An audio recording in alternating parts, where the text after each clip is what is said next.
So if we're willing to let go and not hold on to things so tightly, not hold on to our story so tightly, that's when we are welcoming the opportunity for deep healing.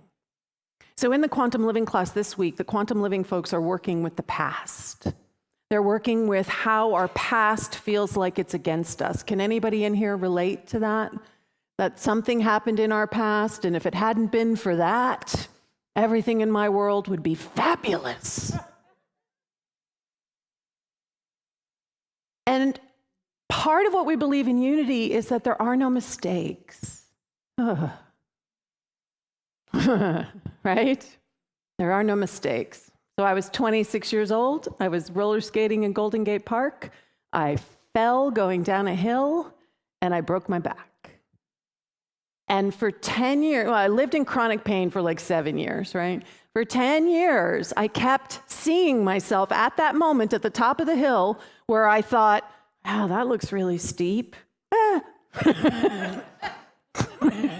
And I went for it. And I kept reliving that moment and thinking, if only, when I thought, that looks really steep, I had thought, I'm not going to do that. I'm not going to do that because that's really steep. But then I realized that I wouldn't be who I am today without that experience. That experience opened me up to meditation because I needed to manage the pain.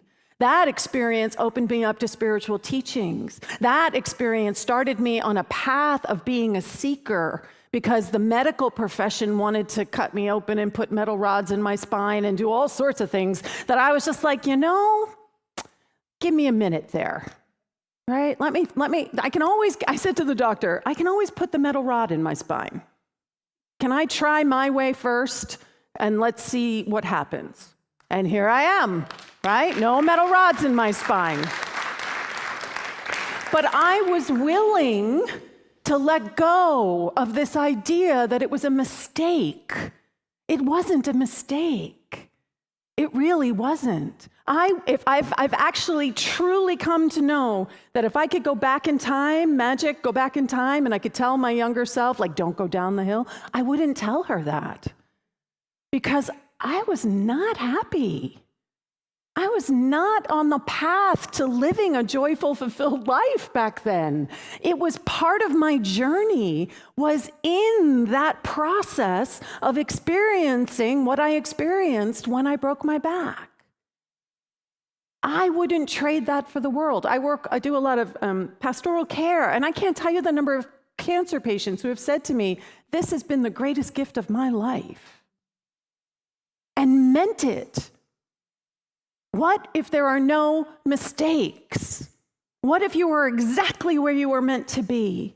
What if everything is working together for your greatest good, even those stories from your past? Who would you be if you actually embraced those stories instead of fighting them so much?